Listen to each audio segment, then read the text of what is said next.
transiciones políticas en la Argentina. Estamos en, no sé qué número de transiciones la nuestra, Camila. Si es una transición, finalmente va a ser la sexta con cambio de signo político en elecciones libres y competitivas, ¿no? En toda la historia argentina. Sí, en toda la historia argentina. Bien, vaya, mira, ya un primer dato muy colorido y bastante importante de Camila Perochena, historiadora, que esta semana escribió una nota muy interesante sobre las transiciones argentinas y también es la coautora de un podcast que es uno de los más exitosos de la nación. Gracias. Se llama La Banda Presidencial, es muy recomendable. Bueno, muchas Camila, gracias. Bienvenida, muchas gracias por estar acá. Gracias por la invitación. 6 transiciones nada más. 5 hasta ahora. 5, hay que ver qué pasa en las elecciones sí. del domingo. En el caso de que se ratifique la elección, el resultado de las PASO, pasaría a ser la sexta. ¿Por qué esto me parece importante? Bueno, evidentemente somos un país joven a la hora de pensar las transiciones con cambio de signo político en Argentina. Y lo que yo quería destacar en esa nota que escribí es que de esas 5 transiciones, 3 por lo menos fueron problemáticas. No diría traumáticas, pero sí problemáticas, ¿no? Tuvieron como...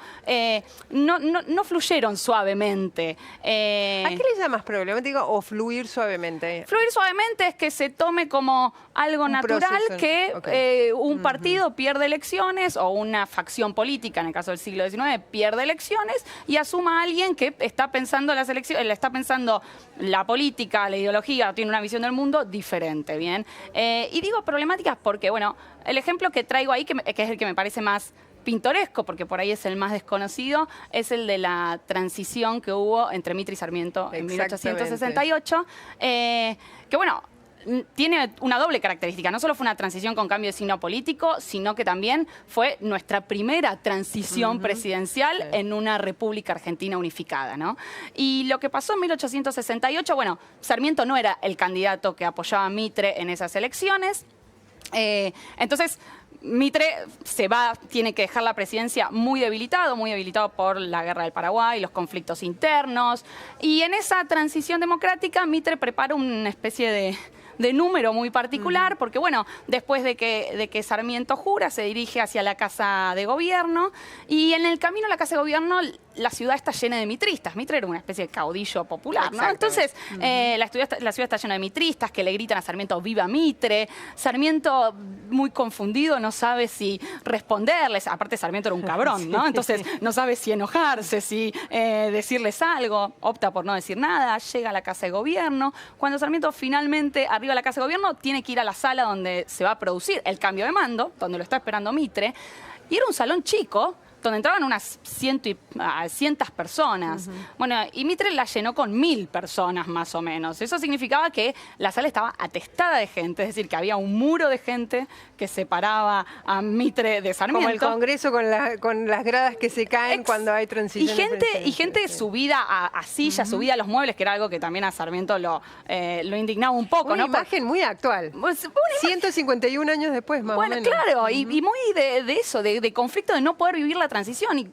Y Sarmiento, bueno, tiene que pasar toda esa gente, porque Mitre lo está esperando en la otra punta, entonces parece que lo pasa a los codazos, a los pisotones, algo que para un presidente entrante es una imagen muy indigna.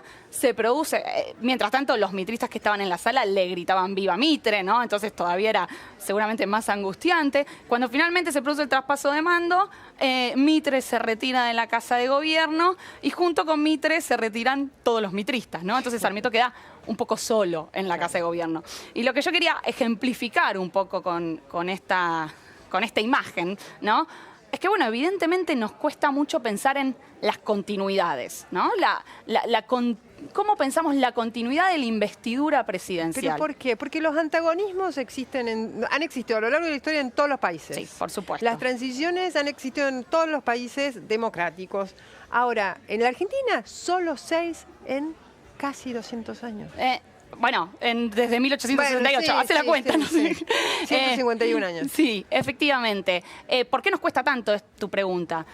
Bueno, yo creo que todavía nos cuesta mucho procesar el pluralismo político. ¿A qué me refiero con esto? La mayoría de los partidos que hemos tenido en nuestra historia se han reivindicado siempre como representantes de una nación única, ¿no? La idea de tanto el radicalismo como el peronismo, nosotros representamos a la Argentina, ¿no? Entonces, si cada uno se reivindica como representante de todo un único pueblo, los que están fuera de ese pueblo quedan completamente excluidos. Entonces, naturalmente, en un país al cual le cuesta procesar el pluralismo político de esa manera, el fin de un gobierno de determinada ideología que se considera representante de toda una nación va a ser vivido como el fin. Yo ahí pongo el ejemplo de las monarquías, ¿no? Va a ser vivido como el fin de una dinastía. Claro. Es decir, las transiciones durante todas las historias, la historia de las monarquías, es decir, durante la Edad Media y la Edad Moderna, los momentos en los que moría, los interregnos, lo que se llama interregnos, los momentos en los que moría un rey hasta que asumía el siguiente rey, eran momentos como de parálisis, ¿no? Se paralizaba el reino, había incertidumbre, podía haber levantamientos campesinos, levantamientos nobiliares, guerras de sucesión, dependiendo del caso. Y esto era muy, muy común, y lo que hacen los modernos o los medievales en realidad crean una ficción jurídica para garantizar la continuidad. ¿Qué sería esa ficción jurídica? Una ficción jurídica que se llama los dos cuerpos del rey. ¿Qué significa los dos cuerpos del rey? Significa que desde la Edad Media surge la idea de que todo rey tiene un cuerpo natural y un cuerpo político. ¿Qué significa esto? Bueno, el cuerpo natural es el cuerpo que come, que se enferma, que se equivoca, es el cuerpo humano. Y el cuerpo político es la corona, es el cuerpo que nunca muere, es el cuerpo inmortal. Y es el cuerpo que cuando muere un rey migra automáticamente hacia el siguiente cuerpo natural. La continuidad. La continuidad. Por eso es tan común la expresión, era tan común la expresión, el rey ha muerto, que vive el rey. Claro, acá ¿no? En Argentina no existe el cuerpo político porque no hay continuidad. Lo que pareciera ser es como si los presidentes o nosotros nos costara mucho, no digo que no exista, pero nos cuesta mucho distinguir entre los dos cuerpos del presidente. Claro. Distinguir, ya de hecho Alberdi, cuando piensa la Constitución del 53, ya hablaba de esta distinción. Él decía, hay que poder distinguir entre el presidente, persona pública, y la investidura presidencial, ¿no? Como ya él estaba preocupado por la cuestión de la sucesión. Y pareciera ser eso, ¿no? Cuando, no sé, ahora el discurso de Macri es más moderado, ¿no? Pero cuando hace un mes apenas Macri decía, si perdemos, lo que viene es Venezuela, bueno, eso da cuenta de no poder separar entre los dos cuerpos del presidente, porque si vos augurás que lo que viene implica un cambio de régimen, entonces evidentemente nos cuesta separar. Lo mismo digo Alberto Fernández, cuando dice, bueno, lo que viene es una nueva Argentina. ¿Vos ya considerás que estamos en momento de transición después de las PASO? Bueno, yo creo que el resultado de las PASO fue lo suficientemente contundente como para que podamos imaginar que sea muy factible, altamente probable, que entremos en una transición a partir del 27. Ahora bien, ¿y cómo la ves a esta transición? En esa perspectiva histórica, no pongas esa cara. A ver, hace un mes me preguntabas y yo te decía que la veía muy mal, ¿no? Hace un mes la reacción de los mercados frente a las PASO, la reacción de la sociedad, el comportamiento que había tanto desde el oficialismo queriendo seguir en campaña permanentemente con las marchas Si Se Puede, auguraba, o lo que yo creía que auguraba, una transición muy complicada.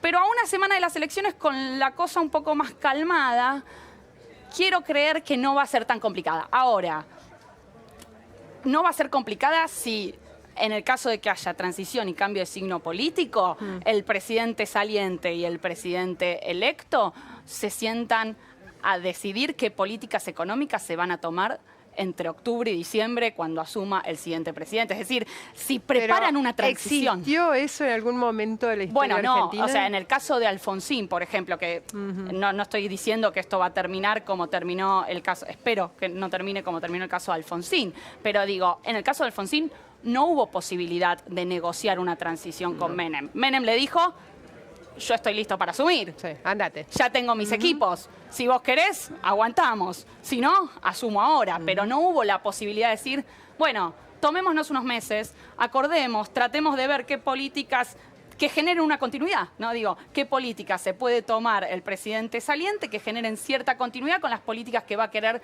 tomar el presidente entrante. Yo creo que eso sería la situación ideal y eso sería lo que podría augurar y posibilitar un cambio de mando normal el 10 de diciembre. Si tuviésemos que hacer un ranking de estas 6 transiciones desde los últimos 151 años, solo 6. Ok. ¿Cuál sería la transición que encabezaría ese ranking de transiciones más suaves? Y no me pongas la de Néstor Kirchner a Cristina Kirchner. No, voy a poner solamente las que son de cambio de signo político, ¿no? Suponente, empezando desde la más suave o la más tranquila. Bueno, yo en realidad pondría primero la de Victorino de la Plaza a Irigoyen, porque es una transición que uno hubiera augurado que hubiese sido muy complicada. ¿Por qué? Uno hubiese pensado, bueno, porque hubo una ley Sáenz Peña que generó, bueno, hay mucho debate entre los historiadores si eso fue un cambio de régimen o no, pero sin duda empezó algo bastante nuevo. Una nueva era. Sí, una nueva era y se fue del poder un partido que venía gobernando hacía mucho tiempo. Entonces, uno hubiese dicho, esa tendría que haber sido retraumática. Y no lo fue. Entonces, por lo contraintuitivo, yo la pondría primera a esa, ¿no? Como la más tranquila. Menem de la Rúa fue una transición tranquila, por más que a de la Rúa le esperaba una bomba de... por más que de la Rúa cuando abrió el paquete se quiso morir, bomba, ¿no? Sí. Pero fue una transición que se dio en términos tranquilos, ¿no? Después un poquito más conflictiva, yo diría que fue la de Cristina a Macri, ¿no?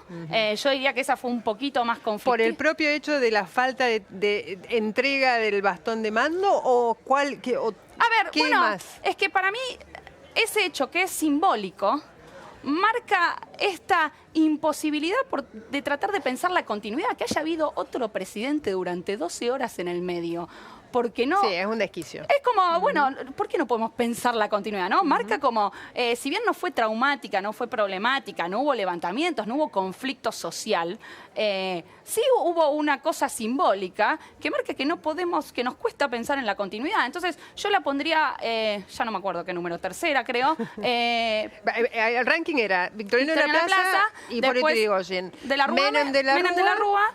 Ya estamos hablando de transiciones, no de herencias. No de herencias. Sí. No, bueno, eso ya es otro tema, ¿no? Porque aparte de herencias uno podría ponerse a ver también herencias en contextos en contextos, digo, no de cambio de signo político. Bien, tercera entonces. Tercera, la cuarta que pondría es la de Mitre que conté. Y la quinta, la de Alfonsín, que me parece que fue la más... traumática. Y sí, la más traumática. Fue forzosa. Sí, la más traumática también para la sociedad, porque, digo, la sociedad vivía momentos de mucha incertidumbre, porque pensemos que no solamente teníamos la hiperinflación, sino que también tuvimos... Era una democracia muy noble. No, claro, teníamos levantamientos militares, la tablada, teníamos como... En ese sentido, esta semana una académica bastante importante, María Esperanza Casullo, dijo que ella cree que estamos en una transición de alta institucionalidad. ¿Vos qué pensás? A ver, la verdad es que no leí ni escuché lo que dijo María Esperanza, así que tampoco la voy a contradecir sin saber lo que dijo. Yo creo que en ese sentido sí estamos en un contexto de institucionalidad, en el sentido de que, bueno, todavía no hay ninguna irregularidad institucional. Y tuvimos algo muy fuerte que fue un PASO que nadie esperaba. Exacto. Pero que estemos en un contexto de alta institucionalidad no significa que los mercados no reaccionan, que en la sociedad no haya incertidumbre, digo, gente yendo a sacar dólares del banco, que las instituciones políticas estén funcionando, habla bien de nosotros, no significa que en la sociedad no se esté viviendo con incertidumbre. Y no significa que los propios presidentes no la estén pensando de manera, como yo dije ahí, bueno, no creo que no lo dije en la nota, pero de manera refundacional, ¿no? Lo que una característica, otra cosa que tienen en común los presidentes argentinos es que, muchos de los presidentes argentinos, es que todos tienen el síndrome de la refundación, ¿no? Sí, eso. Vos en la nota hablabas de personalismo. Habla de personalismo. Esto es un poquito, o sea, hablar de personalismo para decir, bueno, no pueden distinguir entre los dos cuerpos del presidente, no pueden distinguir entre la persona pública y la investidura presidencial. Lo del síndrome de la refundación se refiere a que muchas veces en la historia argentina, presidentes que asumieron dijeron, venimos a fundar una nueva Argentina. Personalismo y mesianismo. Sí, eso es un poco más mesianismo, ¿no? Sí. Y una cosa muy de voluntarismo, diría yo, ¿no? Más que mesianismo, como no solo un optimismo, sino un voluntarismo de querer crear algo nuevo, diferente a lo que ya pasó. Y eso me parece que no contribuye a las transiciones. Digo, si cada persona que llega al poder dice que va a crear algo completo... Claro, una nueva era es, una nueva era cada 4 años. Si cada 4 años vamos a tener una nueva era, no solo que no vamos a poder... después uno puede matizar y decir, no existe esto de crear una nueva era. La realidad es que lo que te muestra la realidad social es que hay continuidades y no puras rupturas.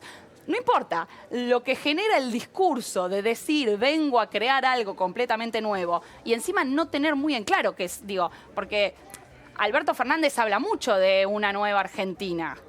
El problema es que no tenemos para nada en claro. ¿Cuál es la nueva Argentina? ¿Y cómo van a ser las líneas de esa nueva Argentina? ¿Por dónde va a ir esa nueva Argentina? Además que es la nueva Argentina que era la Argentina que existía hace 4 años. Porque claro, pero él está diciendo que va a ser algo distinto, lo cual, de hecho, él todo su spot en el que él hace un recuento, ¿no?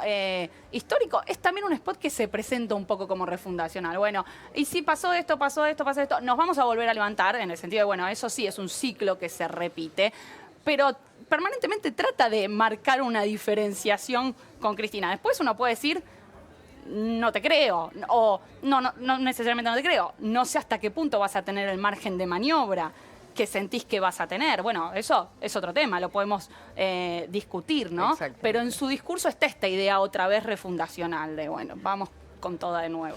Bueno, veremos si empezamos una nueva era. Muchísimas gracias, Camila. Gracias a vos. Era Camila Perochena con una interesantísima explicación sobre las transiciones argentinas. 6 en los últimos 151 años.